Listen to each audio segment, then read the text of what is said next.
It's time to take a step beyond. The podcast to inspire creativity and imagination. Here's your host, Dr. Anthony Poston. Thanks for tuning in to A Step Beyond. This episode is going to be a little different. Back in May of 2015, I interviewed my friend Gene Cernan, Gemini and Apollo astronaut who flew to the moon twice on Apollo 10 and 17, which was the last mission. The interview is part of the research for my book, A 250,000 Steps, as well as an article I did for Celebrate Innovation magazine. Sadly, we lost Gene 1 year ago this week on Monday, January 16th of 2017. As a tribute to Gene's many accomplishments, I thought I would air the interview so you as listeners can also be inspired by Gene's personal thoughts and the passion that drove him throughout his entire life. Gene, looking back on your education and life experiences, who or what influenced you and inspired you the most? You know, I is looking back, and I've been able to look back because of this documentary they're doing about my life. We can talk about that later, obviously, but I realize that fate itself, F-A-T-E, plays a major role in all of our lives, and in my life, particularly more than I would have ever anticipated. But going back to that day back, or those days back in World War II, when I was an 8 or 10-year-old kid, like most kids, I made model airplanes in one thing or another, but that was World War II, and I watched those unsung heroes of their time make flying machines do the seemingly impossible, particularly in the Pacific. And we didn't have no television, no internet. We saw it in the new movie and the newsreels at the theater. And flying off of carriers, just that became my dream. That was my passion. That's what I wanted to do. And as I tell young kids quite often, that dream was out of reach from my point of view. It was just too preposterous that a kid from a normal, average family growing up in Chicago, mom and dad never had a chance to go to college, we never wanted for anything but dreaming about flying. That was way out. But I held on to that dream, and unbeknown to me, Tony, my dad had a dream as well. For me to get the education he and mom never had a chance to get. He never lost his dream, and I never lost mine. Ended up going to Purdue through Naval ROTC. Graduated way back in 1956, which is, I like to think of it as a month after God created water. It's so long ago now. And I had a degree, an engineering degree in one hand, and orders to Pensacola for naval aviator flight training in the other. And his dream and my dream coalesced. And I don't know where my first steps were taken, but if I had to zero in on it, I think the first steps I took, without knowing it at the time, to walk on the moon were taken back in June of 1956. My dad, in retrospect, and none of us ever appreciate our parents, particularly if you're a boy, never particularly appreciate your father like you should, but he always told me to do one thing, and if there's one thing I've never forgotten, and that maybe is what got me where I ended up. He said, just go out there and do your best. You're not going to be better than everyone at everything. And he was right, I wasn't. And I always seemed like somewhat of an underdog. But he said, sooner or later, you're going to surprise yourself. And he was right about that, too. I carried that underdog spirit, and maybe that's what made me try harder, through athletics in high school and wherever I went, whatever I did. Even when I was selected for the space program, I didn't apply because I didn't meet all the qualifications yet. I was selected. And when it came to flying, I was a guy probably the youngest and the least experienced, and yet I'm one of the 3 guys who went to the moon twice, and I ended up commanded a mission. Only 2 of us out of our group of 14 did that. So, yeah, he was right. Someday, do your best. You're going to surprise yourself. Who do you most admire? I think we go right back to my dad. I admired my dad because without it, I can't imagine what he could have done if he had had the opportunity to get the education. You know, my grandparents on both sides were immigrants, so Dad was first generation, and they were peasant immigrants, if you will. Didn't have much in Eastern Europe when they came over, the Czech Republic, now the Czech Republic and Slovakia. I think it was the Austrian-Hungarian Empire at that point in time. But he could do anything. And maybe that's where I got some of my background from, whether he could build a house or tear an automobile engine apart or do whatever he needed to do. And I didn't, again, maybe it came too late. I guess I didn't respect and admire and understand what all that was about until perhaps after I lost my dad. And I didn't understand. And maybe you didn't even know. I mean, he was a taskmaster, but I've got uncovered letters in the last several years when I was in the Navy over flying off carriers and after I got in the space program. And, this hard guy that I call my father, my dad, would send me the most heartwarming letters and son, I love you, take care. And I began to realize, maybe too late, but at least I do now, that's the man I did indeed admire most. Now, there were some professional people along the way that I certainly respected deeply. But I think if I had to put my finger on one person, it's my father. If you could have dinner with any 3 people in history, who would they be and why? I think there's a couple presidents who I admire. And fortunately, I've had dinner with both of them. One was Bush 41, and the other was Ronald Reagan. But there was a guy I admired. He was sort of my Hollywood hero, but I did get to know him personally as well. And that was John Wayne. And why did I admire? Why would I like to have dinner with some of these people? I guess because of what they believed in. These are the kind of people that I guess I admire most, are the kind of people who will tell you what they sincerely believe and not what you want to hear. And I mentioned a couple presidents, John Wayne. I don't want to, I've met a lot of high-end celebrities over the years. Some you don't give a hoot about. Some are Hollywood blowhards. Others are real people. There's a guy I've met in recent times who I haven't gotten to know quite that well, and that's Gary Sinise. I respect him for what he's doing, what he's done,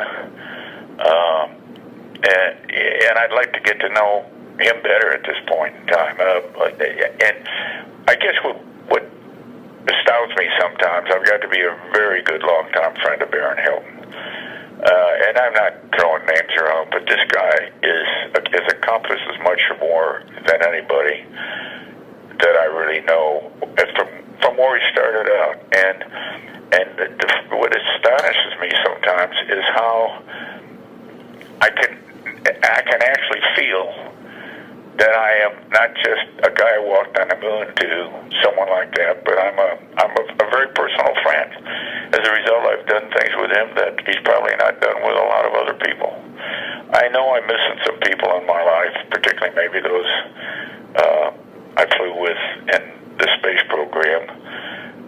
And, those are the kind of people you sincerely do respect. Some, what's interesting, some you can fly with or walk on the moon with, and you talk to each other once a year. And then there are others who you gravitate to because of the respect you develop for those people. And Tom Stafford is one of those people. I've flown with him twice. And I tell you what, while we're there, let me talk about Neil Armstrong. Neil and I didn't know each other that well at Purdue. We both went there.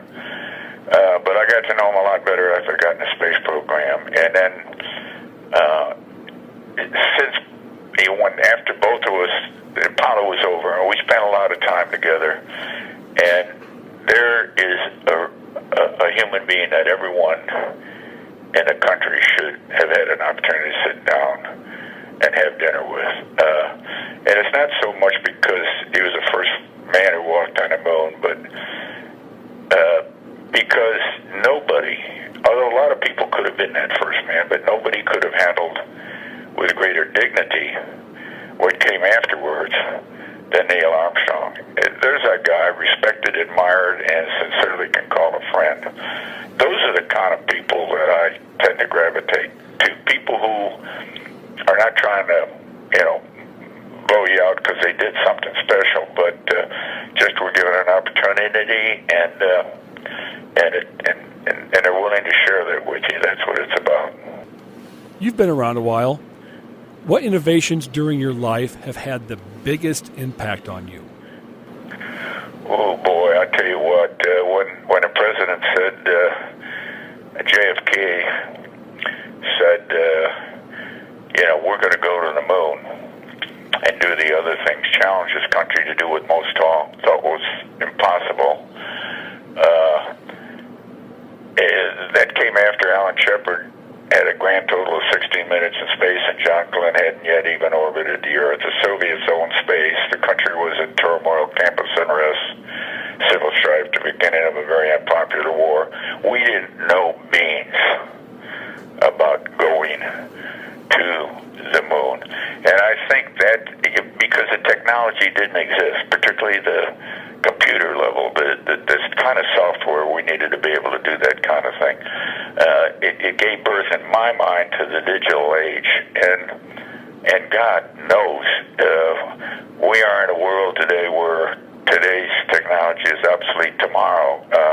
Whatever your imagination, no matter how far you want to take it in your imagination, it can happen. And it can happen because the digital world is just, it just blows me away. It's far outstretched any technology that I've ever been aware of in the past. And I think without question over the last 3 or 4 or 5 decades, and it hadn't stopped, and who knows where it's going to end.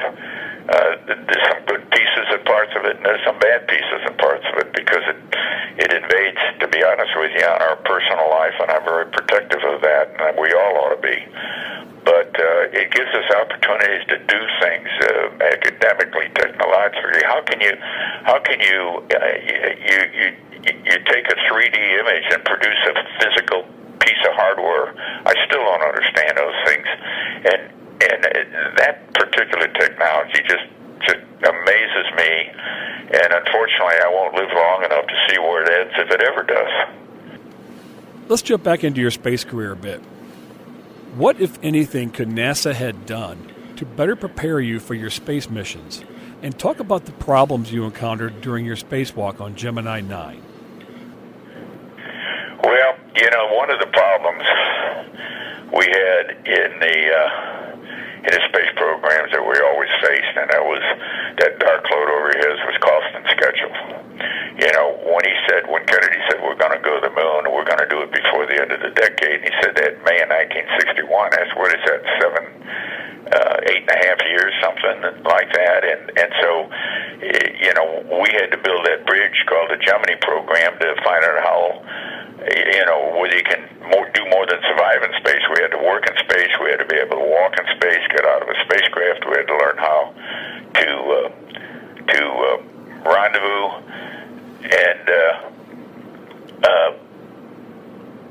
we made some mistakes.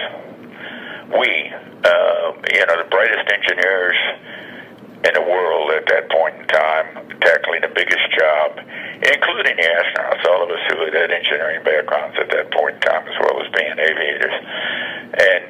And whether it be, Jiminy, how can we possibly send a human being out of a spacecraft in zero gravity, moving around the world at 18,000 miles an hour, although that's somewhat insignificant, quite frankly, to go and fly a Buck Rogers backpack around, that he has to get out of spacecraft in a hard pressurized suit. You know, your dexterity is not very good, but you got to go outside the back of the spacecraft and basically assemble this Buck Rogers backpack. Assemble. And none of us were smart enough, including yours truly, to think of the laws of motion, of Newton's laws of motion for a reaction equal opposite reaction. So I'm back with two handholds and a handlebar or a foot bar to stand on. I'm going to stand in zero gravity. I'm going to stand on with nothing holding me down. And that gave me tremendous difficulty. I overpowered my spacesuit. I eventually got it ready to go. But every time I twist a valve, the valve would twist me. Every time I try and put pressure to unlock an armrest on that flying backpack, it would push me back away. You can, if you had a Coke bottle out there and tried to open that Coke bottle in zero gravity with one hand without holding on to the other hand, it wouldn't work. Those things seem so obvious.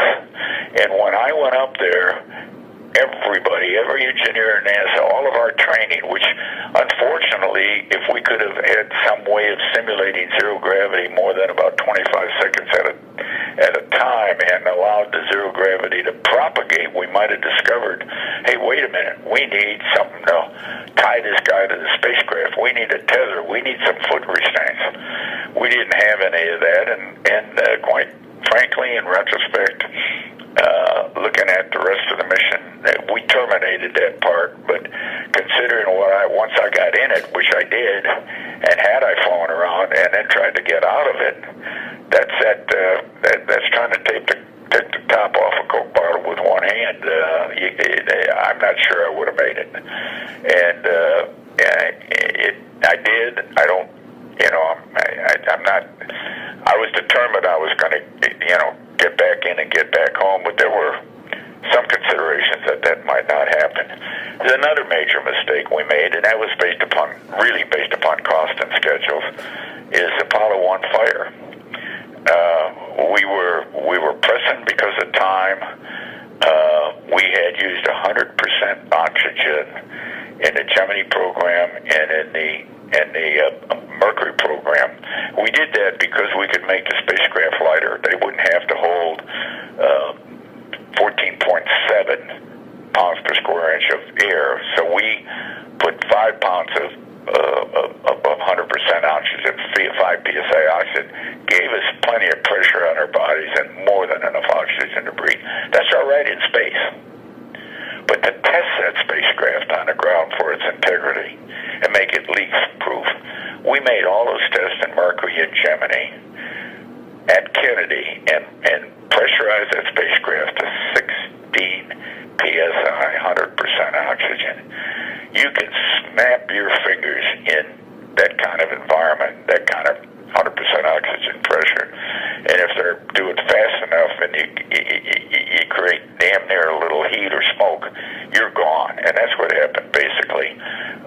We should have known that. We were in a hurry. Our spacecraft were restricted because of the weight capability of the boosters we had. We could have found a better way to do it. And after the fire, we did. We pressurized with nitrogen and oxygen, reduced the explosiveness of the environment. But we were cost and schedules. We don't have enough time. We're going to take this shortcut. And I will say this about the Apollo 1 spacecraft. It never would have taken us to the moon. That fire, although we lost 3 of our colleagues and almost the entire space program at that point in time, did allow us the time to put the effort in to make it a better, more capable, safer spacecraft that would indeed take us to the moon, notwithstanding the problem Apollo 13 had. Do you think NASA should have discarded the Apollo Saturn family of technologies in order to pursue the shuttle program? And if not, what could NASA have done in space with the Apollo technology beyond the Apollo-Soyuz mission and Skylab? Well, that Saturn V was the most reliable, powerful booster in the world at that point in time, and unfortunately we got 3 flyable Saturn Vs sitting in museums around the country that we could have used to further the exploration of the moon. They certainly wouldn't have allowed us to go to Mars, and we weren't ready at that time. But I figured in another decade we might have been good enough. It's hard to second guess NASA. What NASA was trying to do when they terminated Apollo 17, we knew it was going to be the last flight. It probably was a good idea. I think budgets and politics and science all played a role because we learned so much so fast. We were launching to the moon every 60 days when we started out, and I think in retrospect we needed to digest what we had just accomplished and think about it both scientifically and technologically, operationally, the whole thing. So we indeed did use some of that Apollo hardware to make this. It seemed logical to go into Skylab with some of that Apollo hardware, and we had a space station that was very effective, and then Apollo Soyuz. It's good that it happened, certainly, but that was very much a political decision. And again, we used some Apollo hardware and pretty much used out most of the spacecraft hardware, even if we didn't use the Saturn V hardware, totally. But the mood then was, hey, we've been to the moon with this gigantic bajillion-dollar budget to get the job done. Was how do you make a spacecraft you can reuse and reuse and reuse? And a shuttle, in retrospect, was probably the finest flying machine we've ever designed, built, and flown. And it performed well. Here again, we made some mistakes along the way because of the cost and schedule. But the flying machine performed flawlessly for the most part. The decisions and the problems we had, I think, like all accidents, aircraft or whatever kind of accidents, with a little bit more forethought, could have been avoided. But that's money quarterback from my point of view. So I think it was right to go into the shuttle era, because without it we never would have built. Once it was designed to build a space station, we never could have built it without the shuttle. Now, having said all that, that's space exploitation, okay? And we did it at the expense of space exploration. I think, at the end of Apollo, we were on a roll. We were on a roll to explore space. We were on a roll that I think would have taken us to Mars in the next 10 years. We have to develop had to develop, and still do need some propulsion technology to go beyond the moon, because I think chemical propulsion happens to have met its match to take us anywhere beyond the moon. But it cost us dearly. I felt we could have been doing both at some pace. We were no longer didn't have any conflicts with schedule. We didn't have to be there about any length of time, and we could have stretched things out a little bit. We could have spent our money a little bit differently, and we could have continued on with an exploration program. 6 years ago, after station's complete, it's out there working pretty well, and we had a program called Constellation, and we were 25% of the way down the line, having built prototype hardware, had a plan, spent over $10 billion on it that would have taken us back to the moon, exploit the resources on the moon, learn how to live up there for long periods of time, so that we could learn how to not just survive but work on Mars. And it was a program that would have taken us to Mars.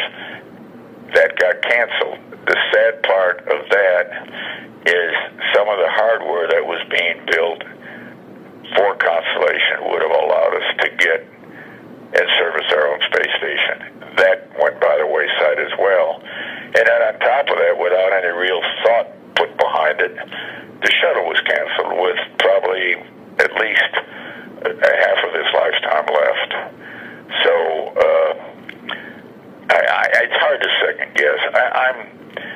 I'm an exploration guy. I think we got to get, the space station doesn't excite those 10-year-old kids like something excited me when I was 10 years old.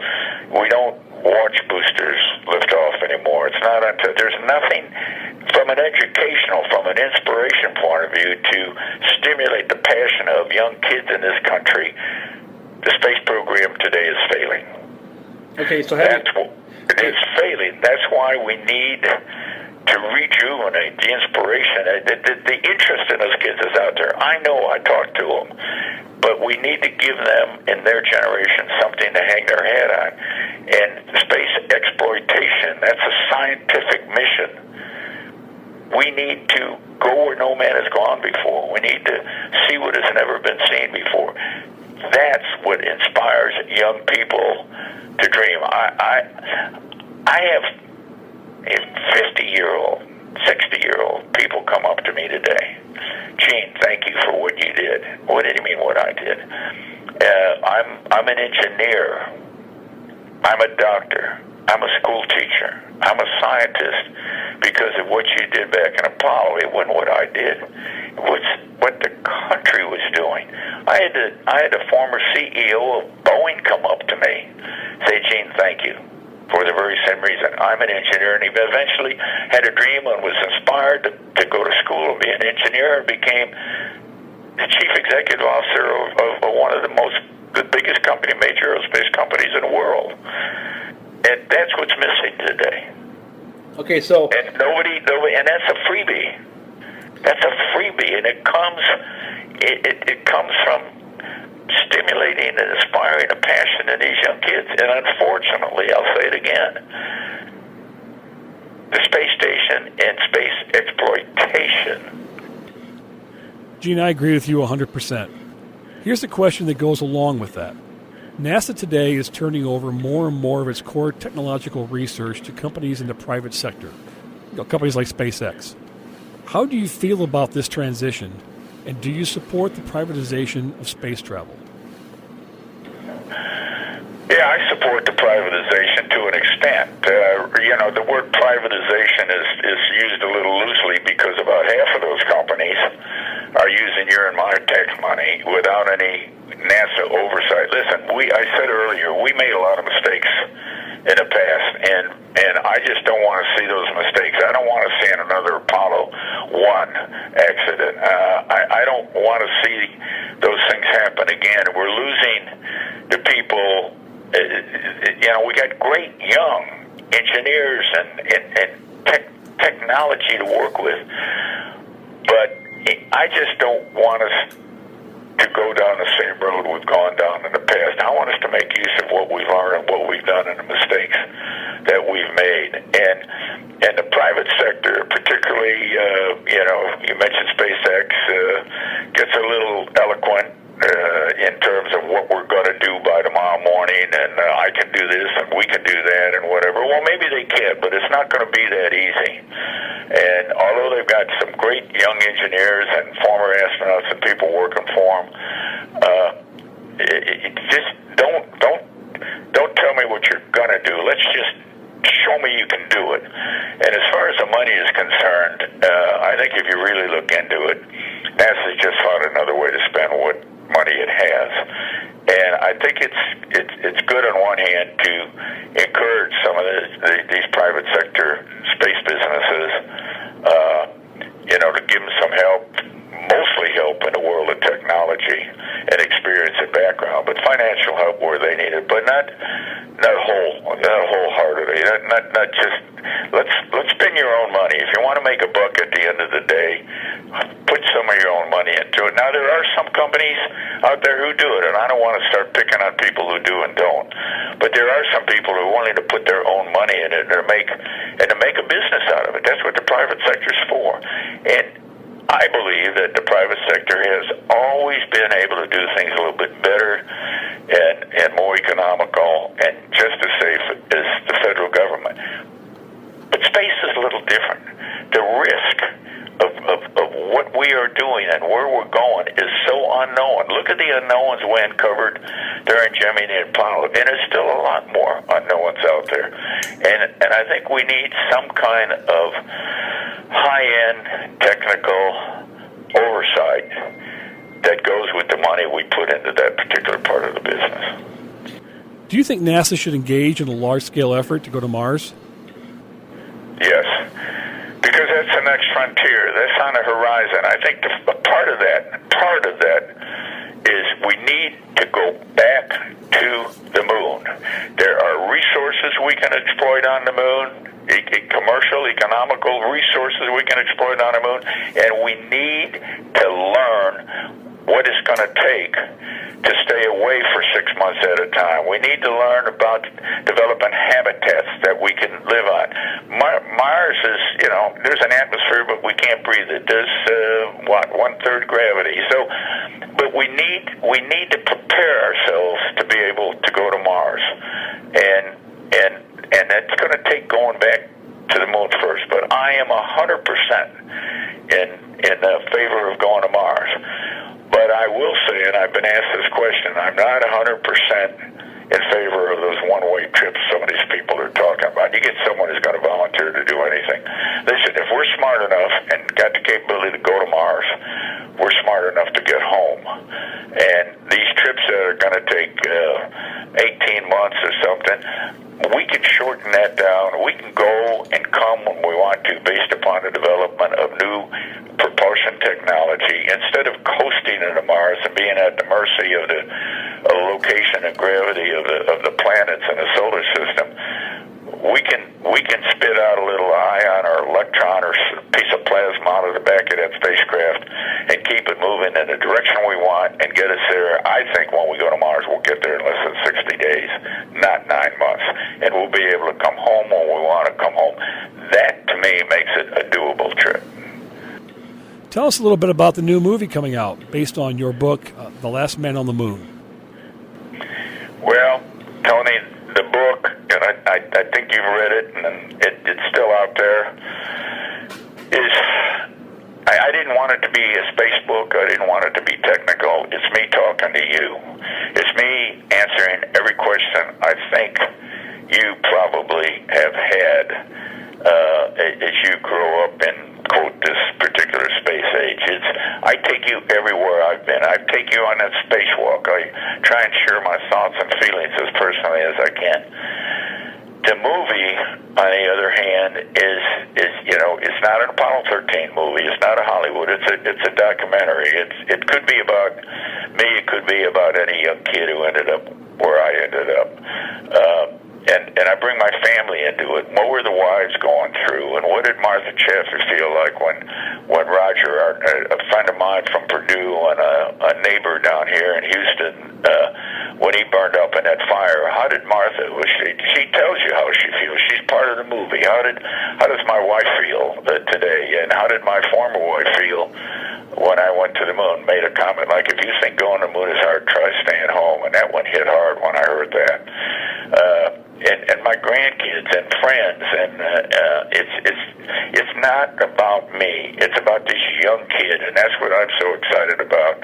Young kid who could have been from any big or little city in a country, who had a dream, was inspired by those who went before him. In my case, it was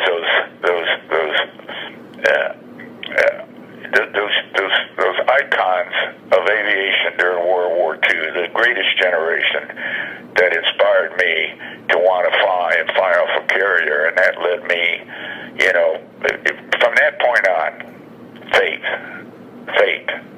played a tremendous role in my life. I ended up getting selected for a program I didn't apply for. I ended up flying earlier than I might have because a couple of my colleagues got killed in an airplane crash in St. Louis. We could have had some real problems both on Gemini 9 and on Apollo 10 when our spacecraft went out of control. We were able to handle the job. Yeah, people say that's because you were good enough, but I got to tell you, fate, in the way things turned out, made a difference. And I don't know who controls fate. We can all figure that out for ourselves. But that's what my life was all about. That's what the movie's all about. And this young kid, and the last words of the movie.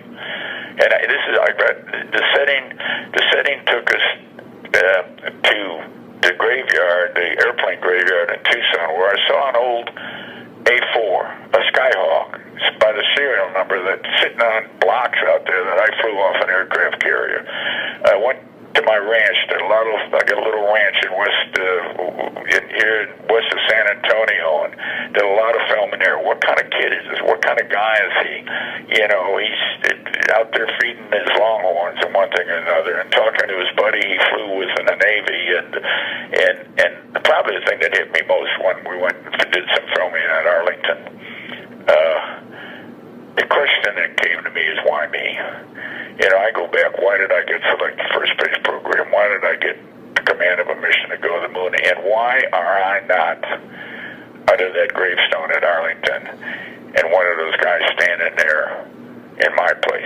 Why me? Why did it turn out this way? I don't have any of those answers, but the last words, nonetheless, I did what I did. And the last words of the movie, and I'm talking to young kids and just sharing some feelings with them about, you know, my dad's input into my life. And the last words to those young kids out there, and this is what the movie's all about: if I can go to the moon, what can't you do?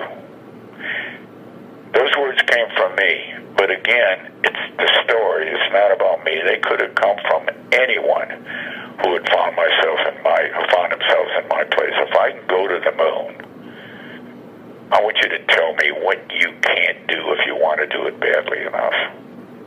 You know, I know it's probably difficult for you to do this, but can you describe what it was like to walk and work on the moon? You know, that's another tough one, but I'll try, and I guess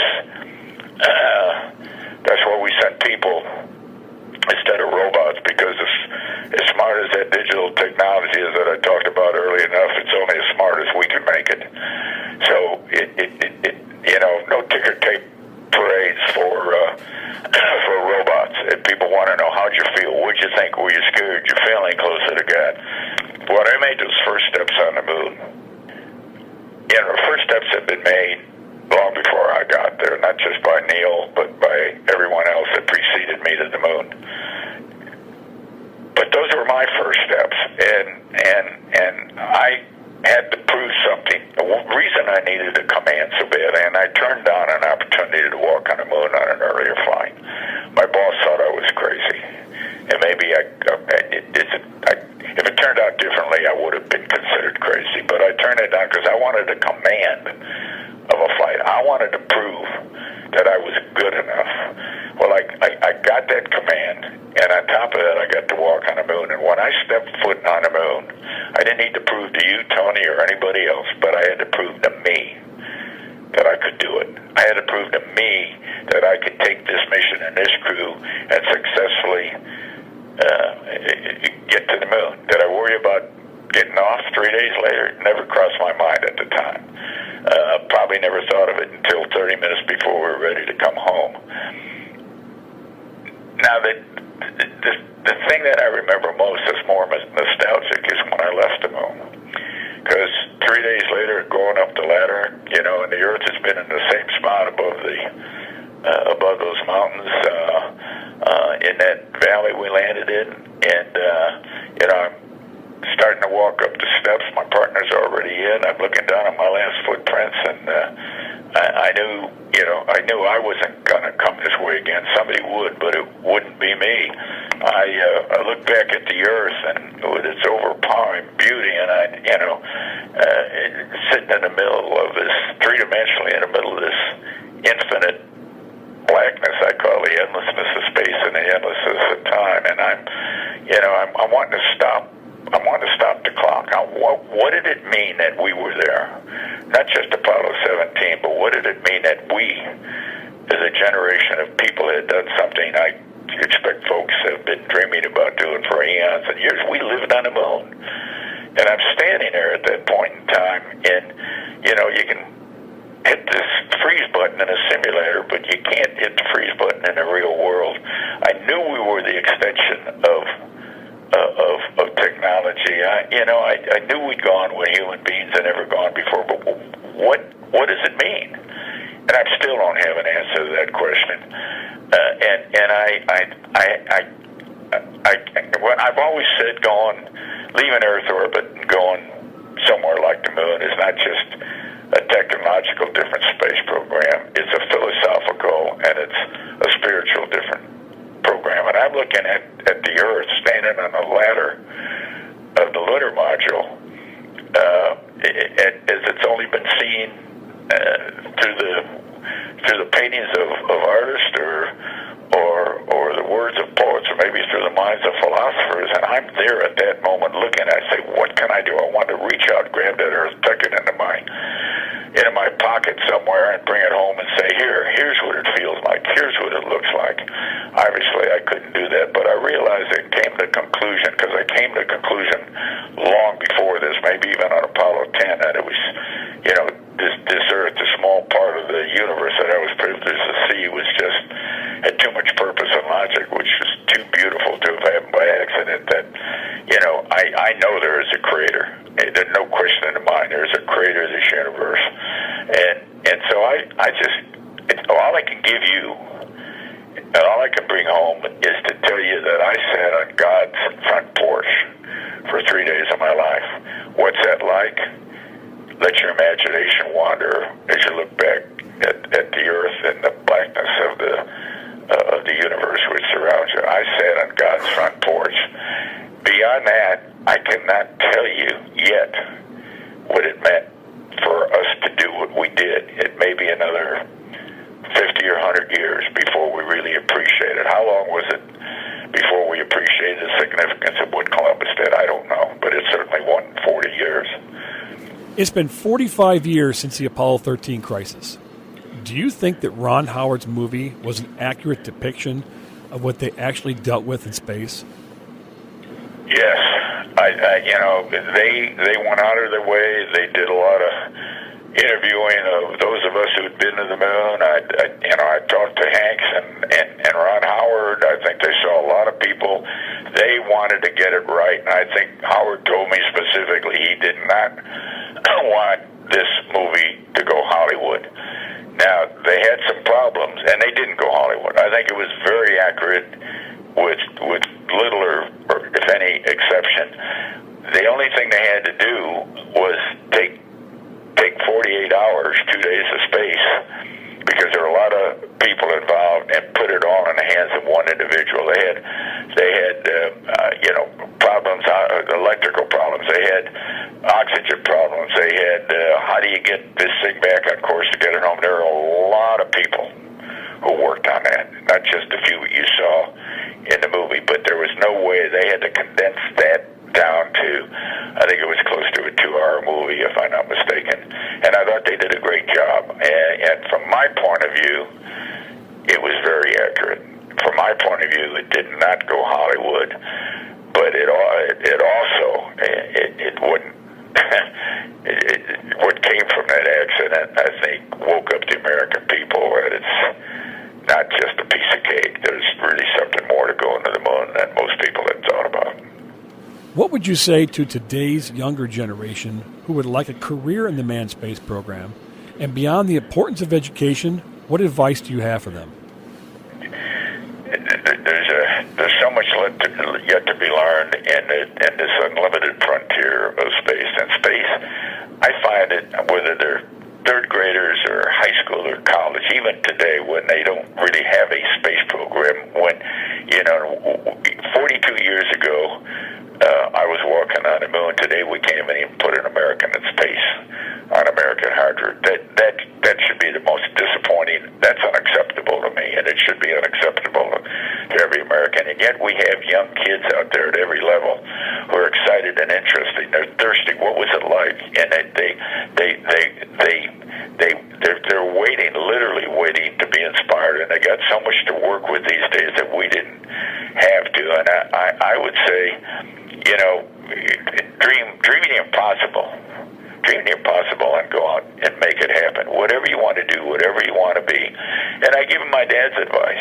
Just go out and do your best. And someday you're going to surprise yourself. But the caveat is what I try and get them to think about is there's only one person who knows what their best really is, and that's you. And if you put kids on a spot,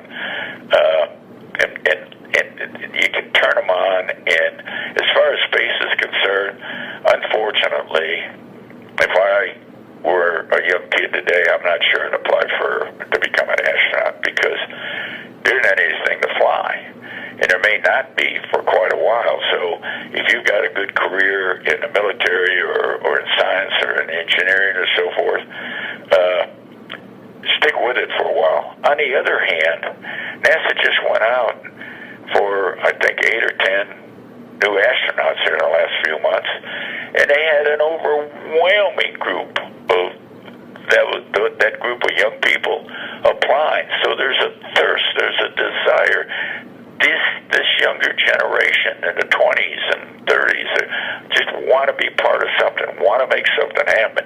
The point is, whether we as a country are doing anything or not is less important than there are things to do, and what goes around comes around. And I think these young kids want to be part of the come around. Gene, you had a long career. What do you do for fun now? I'm trying to do less. I'm trying to spend more time doing what I want to do. I'm trying to spend more time at my little ranch in Kerrville, Texas. I'm trying to spend more time with my grandkids and my family. They're growing up around me so fast I can't catch up with them. I'm 81 years old, Tony, and all of a sudden I can't plan 20 years ahead, and you take them literally one day at a time. However, if you look at, I'm going somewhere all the time, doing something all the time, because somehow, and I'm not trying to be, let me just say this, you look back at your life, and there are so many people who wanted a piece of you over the years and still do, particularly when there's fewer of us left. You get selfish and say, I want part of my own life. On one hand, you say, but I owe you something. I owe future generations something. If I've got something to give, then I need to give it back. If I got something going in, then I need to give something going back. And I'm trying to do less. I'm trying to go fishing and go hunting, and I got a few spare parts in my body. I can't play golf as well anymore, but I'm still here. And yesterday was Memorial Day, and I'm going to insert this, and I saw a special which gave tribute not just to the guys we lost over the years, but to the guys who came home without arms and without legs or paraplegics or whatever, who had the guts within them to survive. And you look at yourself as you get older, and as I say, I've had a few physical problems along the way, but I'm the luckiest human being in the world. I'm sitting here, and I think I've got a full mind, and I can walk. I can't do some things like I used to do. I'm still flying an airplane. I don't have anything to feel sorry about. I respect and admire these young men and women who have given so much to their country, and come back to their wife and their kids, and had the guts to be determined to survive no matter what status they would survive in. It just blows me away. We went to the moon, had our picture in the paper. It's just like everything else, but there's so many other people who made what we did possible. And these are the kind of guys. Vietnam was my war. I've got buddies that were shot down, were captured, whatever, in Hanoi Hilton for 7+ years. The old question, why me? Why wasn't that me and not them? And I owe a debt of gratitude to those guys, because they were indeed my peers and my colleagues.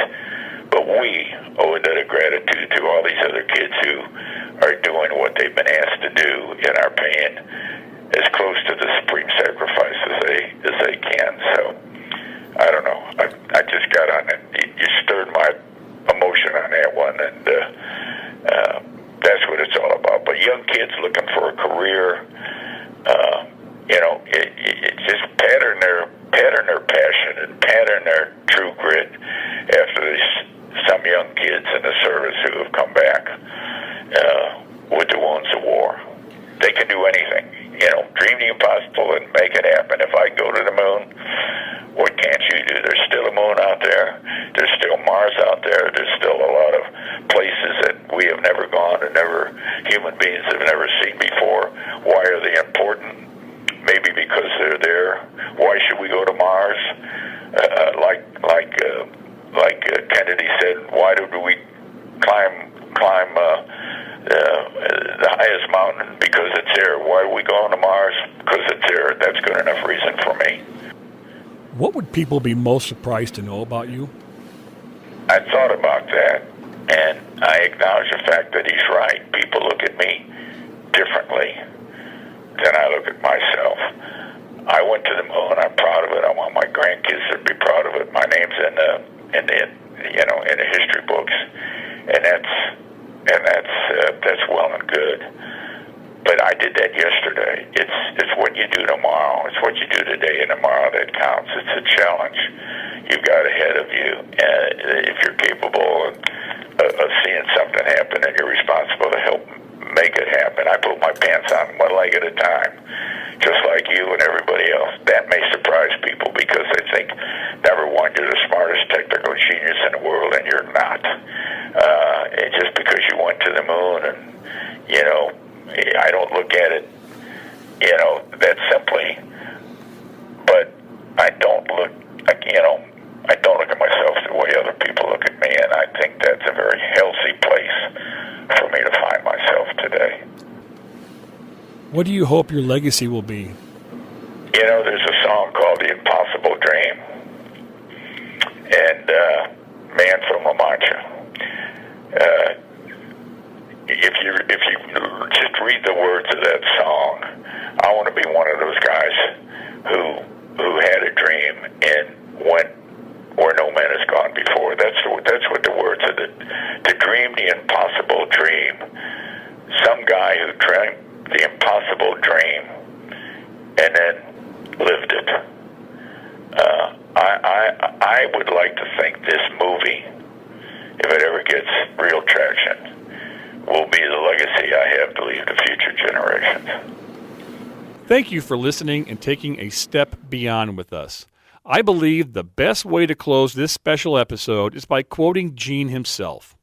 After he left his final footprints, the last ever made, and departed the moon at the end of Apollo 17, Gene said, "We leave as we came, and, God willing, we shall return, with peace and hope for all mankind."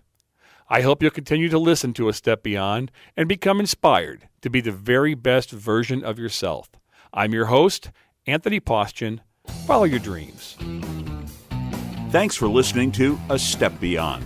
Take a moment, if you would, and leave a review on iTunes and share the podcast with those who need to be inspired to become more creative and imaginative in everything they do.